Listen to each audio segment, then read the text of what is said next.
आप कैसे देख रहे हैं, क्या होने जा रहा है कल? हाफिज साहब ने बात की, इसको थोड़ा सा मैं आगे बढ़ाता हूँ।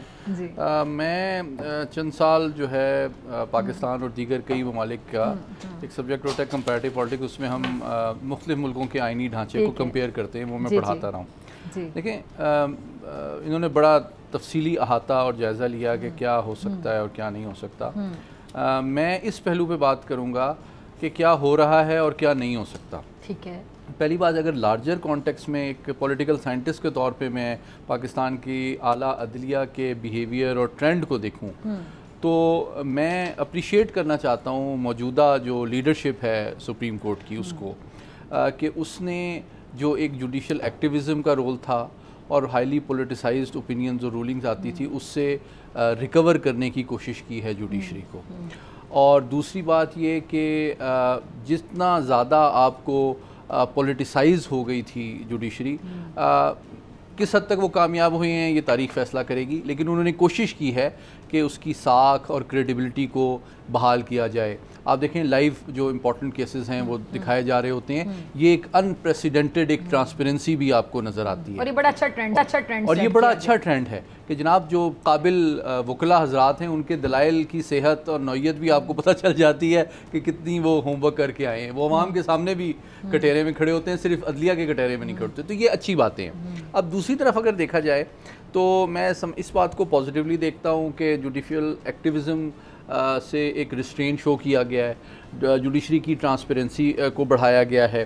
तीसरी बात, मामलात में एक इंक्लूसिव और लार्जर बेंचेस की सिटिंग्स हो रही हैं जो ट्रांसपेरेंट भी हैं और केयरफुल अंदाज में चीज़ों को देखा जा रहा है। अपनी मर्ज़ी के बेंचेस जो हैं चंद अफराद के ऊपर, चंद फेवरेट्स के ऊपर मबनी जिस तरह पहले बनते रहे हैं माजी में, उस तरह आपको बनते हुए नज़र नहीं आ रहे। और एक बात जो आपने की, एक मखसूस सियासी जमात ने शायद हमारी तारीख़ में एक बड़ा मनफी तासुर मुरतब किया कि आला अदलिया के जो जजेस हैं उनके इंडिविजुअल किरदार कशी की कोशिश की जाए, उनके दलाइल और प्रोसेस के बजाय उनकी ज़ाती ज़िंदगी और राय को तनकीद का निशाना बनाया जाए। अब हम इस केस के ऊपर स्पेसिफिकली अगर देखते हैं तो क्या चीज़ है जो कि वो नहीं कर सकते।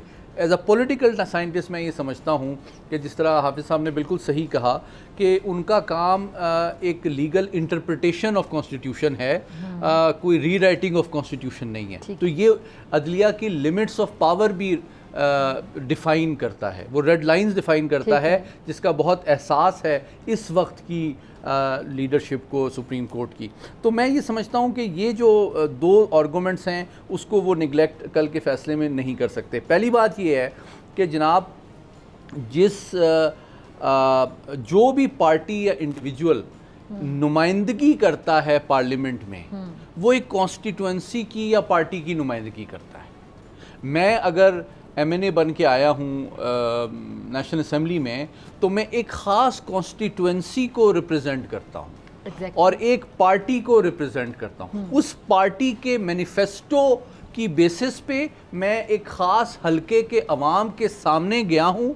उस मैनिफेस्टो या एजेंडे को मैंने चंद लाख लोगों के सामने प्रेजेंट किया है, जिसको उन्होंने कबूल करते हुए मुझे नुमाइंदगी की जिम्मेदारी दी है। ये बुनियादी स्पिरिट है जमहूरियत की।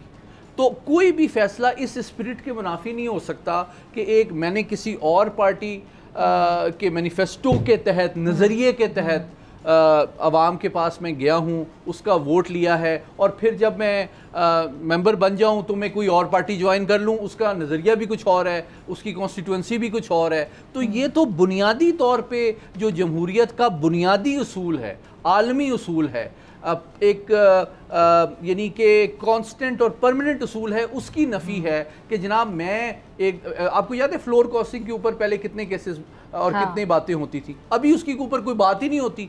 मैं जी चला जाऊं, उसके बाद मैं कोई भी पार्टी ज्वाइन कर लूं, मैं सुन्नी इत्तेहाद काउंसिल ज्वाइन करूं, मैं जमात इस्लामी ज्वाइन करूं, मैं MMW ज्वाइन करूं, जिनके on a serious note Muharram का महीना चल रहा है, उनके नज़रियात एक दूसरे से मुख्तलिफ ही नहीं शायद मुतसादिम भी होंगे, और मैं अपनी सियासी पावर हासिल करने के लिए, डेवलपमेंट फंड हासिल करने के लिए अदलिया की आंखों में धूल झोंकते हुए कभी एक मकतबे फिक्र के पास जा रहा हूँ, कभी दूसरे पास जा रहा हूँ, और मेरी जो कॉन्स्टिट्यूएंसी और वोटर है उसकी कोई अहमियत ही नहीं है। मुफाद के लिए नजरियात पे भी आप इत्तेफाक कर लेंगे कि आपके नजरियात मुख्तलिफ भी हों, तो क्या भी बात हो कि आप मुल्की मुफाद के लिए बहुत से मामला पे एक पेज पर आ जाएं। मैं सिर्फ एक जुमला ऐड करना चाहता हूँ, ये तो उससे भी छोटी बात है कि जाती मुफाद पे मैंने नजरिया चेंज कर लिया। ओ भाई, जिस नजरिए और एजेंडे के ऊपर मैंने अवाम का वोट हासिल किया है, हाँ। उसको मैं इग्नोर करके मैं किसी के पास भी जा रहा हूँ, तो मैं जाती मुफाद को अपने वोट ऑफ कॉन्फिडेंस की कुर्बानी के जरिए से हासिल कर रहा हूँ। ठीक है, ठीक है।